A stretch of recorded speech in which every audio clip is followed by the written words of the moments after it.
నమస్తే ఫ్రెండ్స్, నేను మీ Sravani Harsha. Welcome back to our channel. ఇవాళ మన కథ అండు. సంక్రాంతి కథల పోటీలో 5,000 రూపాయల బహుమతి పొందిన కథ. రచించిన వారు శ్రీమతి నండూరి సుందరీ నాగమణి గారు. కథని చివరి వరకు వినండి. నచ్చితే లైక్ చేయండి. ఈ కథ పైన మీ విలువైన స్పందనని కామెంట్ రూపంలో తెలియజేయండి. కొత్తవారు ఎవరైనా చూస్తున్నట్లయితే మన ఛానల్ ని సబ్స్క్రైబ్ చేసుకోవటం అస్సలు మర్చిపోవద్దు. నిన్నిలా చూస్తుంటే కాలం ఆగిపోతుంది కాంచన. నువ్వు నాకు దేవుడిచ్చిన అపురూప కానుకవు. అతని స్వరంలో పరవశం. ఆ మాట నేననాలి. ఏ జన్మ నోము ఫలమో నీ వెలలేని ప్రేమ నాకు లభించింది. ఆమె గళంలో వివసత్వం. ముందు వెనక ఎవరూ లేని వాళ్లం. మనల్ని ఆ భగవంతుడే దరికి చేర్చాడనిపిస్తుంది కాంచన. మీ సహచర్యంలో కొత్త ప్రపంచాన్ని నిర్మించుకుంటున్నాను. Thank you Vivek. చిన్నతనం నుంచి నా అనేవాళ్లు లేకుండా పెరిగాం. ఇప్పుడు ఒకరికి ఒకరుగా కొత్త జీవితాన్ని ప్రారంభిద్దాం. 6 నెలల తర్వాత ఆ రోజు. 25 ఏళ్లొచ్చాయి కాంచనా నీకు. టీ చేయడం కూడా రాదా? విసురుగా నిండు టీ గ్లాసు బల్ల మీద చప్పుడయ్యేలా పెట్టాడు వివేక్. రాదు, రేపటి నుంచి నీ టీ నువ్వే పెట్టుకో. అంతకన్నా విసుగ్గా ఆ టీ గ్లాసును అలాగే తీసుకుపోయి సింక్లో పడేసింది కాంచన. ఎంత పొగరు నీకు! అలసిపోయి ఇంటికి వస్తే చెత్త టీ మొహాన పడేశావు. పోనీమని ఎలాగో తాగుతుంటే నోటి దగ్గర టీని పారబోస్తావా? మహాతల్లి, ఎవరిచ్చారు నీకు టీచర్ ఉద్యోగం? హలో వివేక్, నువ్వెంత అలసిపోతున్నావో నేను అంతే అలసిపోయి ఇంటికొస్తున్నాను. నా జాబ్ గురించి మాట్లాడకు. పేరుకు మాత్రం పెద్ద సాఫ్ట్వేర్ ఇంజనీర్వి. సాఫ్ట్గా మాట్లాడడమే తెలియదు నీకు. చెరచెరా నడుచుకుంటూ వంటగదిలోకి పోయి తన కప్పులో టీ తాగగానే అర్థమైంది ఆమెకు తప్పు ఎక్కడ జరిగిందో. టీ సరిగ్గా మరగలేదు. పంచదార వేయడం మర్చిపోయింది. మళ్లీ టీ కాచి అతనికి ఇవ్వాలనుకుంది. కానీ అన్ని మాటలు పడ్డాక ఇక అనవసరం అనుకుంటూ ఆ ప్రయత్నం విరమించుకుంది. 3వ తరగతి పిల్లలకు లెక్కలు చేయిస్తుంది కాంచన. 11వ ఎక్కం బ్లాక్ బోర్డు మీద రాసి వెళ్లవేయించసాగింది. ఇంగ్లీష్లో 11 1s are 11 అని చెబుతూ ఉంటే ఆమె వెనకనే చెప్పసాగారు పిల్లలందరూ. ఆ తర్వాత చిన్న చిన్న గుణకారపు లెక్కలు బోర్డు మీద రాయిస్తూ చేయించసాగింది. మొదటి లెక్క అయిన వెంటనే దాన్ని చెరిపేసి కొత్త లెక్క మొదలుపెట్టింది. Teacher, I didn't note them teacher. ఒక పిల్ల లేచి నిలబడింది. తన వెనకే మరో 10 మంది పిల్లలు. నాలుక ఖర్చుకుంది కాంచన. నిజానికి షెలై వైప్ అని అడిగి మరీ చెరిపేస్తుంది. ఈ రోజు అటెన్షన్ లేదసలు.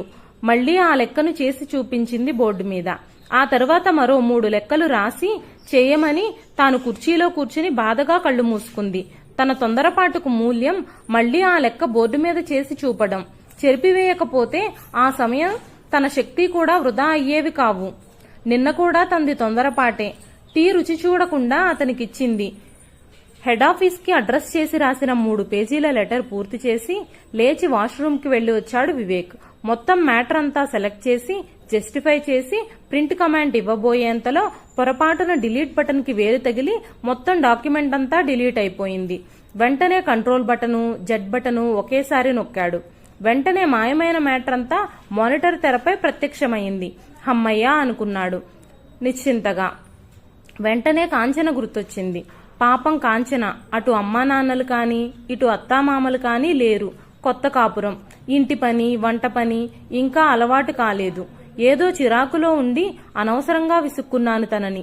పోయిన ఫైల్ మ్యాటర్ని రిటర్న్ చేయగలిగినట్టు నిన్న కాంచనకు తనకు మధ్య జరిగిన మ్యాటర్ని డిలీట్ చేసి మళ్లీ ఎప్పట్లా అయిపోతే ఎంత బావుంటుంది. పిచ్చివాడా, ఆ అండూ కమాండ్ అన్నది నీ చేతిలోనే ఉందిరా. మనసు కేకలు వేసింది. అయోమయంగా చూశాడు. అండూ చేసి పోయిన మ్యాటర్ని ఎలా పొందగలిగావో సారీ అనే పదం చెప్పడం ద్వారా ఆమె మనసులో నువ్వు కలిగించిన గాయాన్ని మాయం చేయగలవు. నీ అండూ బటన్ క్షమాపణ అడగటమే. మళ్లీ మనసు వివేకాన్ని బోధించింది వివేక్కి. ఆ సాయంత్రం ఇంటికి వచ్చి బ్యాగ్లో నుంచి తాళం చెవి తీస్తూ ఉండగానే తెరిచి ఉన్న తలుపులు స్వాగతం చెప్పాయి కాంచనకు. లోపలికి అడుగు పెట్టేసరికి హాల్లోని చిన్న బల్ల మీద అమర్చిన నల్లని వేణుగోపాలుని ప్రతిమ ముందు అమర్చిన అగరబత్తీలు కమ్మని చందనపు సుగంధాలు వెదజల్లుతూ వెలుగుతున్నాయి. వంటగదిలో నుంచి యాలుకలు, తేనీరు కలిసి మరుగుతున్న సువాసన. కాంచన మనసు తేలికపడింది. వాష్రూమ్కు వెళ్లి ఫ్రెష్ అయి వచ్చింది. చిరునవ్వుతో చేతిలో స్వీట్ బాక్స్తో ఎదురొచ్చాడు వివేక్. కాంచన, వచ్చేసావా? నీకోసమే ఎదురు చూస్తున్నాను. ఇదిగో నీకిష్టమైన మిల్క్ మైసూర్ పాక్. ముక్క తీసి ప్రేమగా నోటికందించాడు. సారీ కాంచన, నేను చాలా తొందరపడ్డాను. నువ్వు కూడా అలసిపోయి ఇంటికి వస్తున్నావు, అయినా నా కోసం టీ చేసి ఇచ్చావు. నేనలా మాట్లాడి ఉండకూడదు, నన్ను క్షమించు. అతను అలా వేడుకోలుగా మాట్లాడుతూ ఉంటే ఆమెకు అప్రయత్నంగా కళ్ళు చెమర్చాయి. నేను కూడా సారీ విక్కీ, నిన్న టీ నిజంగానే చాలా దరిద్రంగా ఉంది. పర్వాలేదు, నేను అడ్జస్ట్ అవ్వాల్సింది. నేను ముందు రుచి చూసి ఉండాల్సింది. పోనీలే, మర్చిపోదాం. ఇంకెప్పుడూ మనం పోట్లాడుకోవద్దు విక్కీ, దానివల్ల మన మనసులు పాడైపోతున్నాయి. అవును, నిజమే. ఒకవేళ తొందరపడి పోట్లాడుకున్నా వెంటనే దాన్ని అండూ చేసేద్దాం. ఎలా?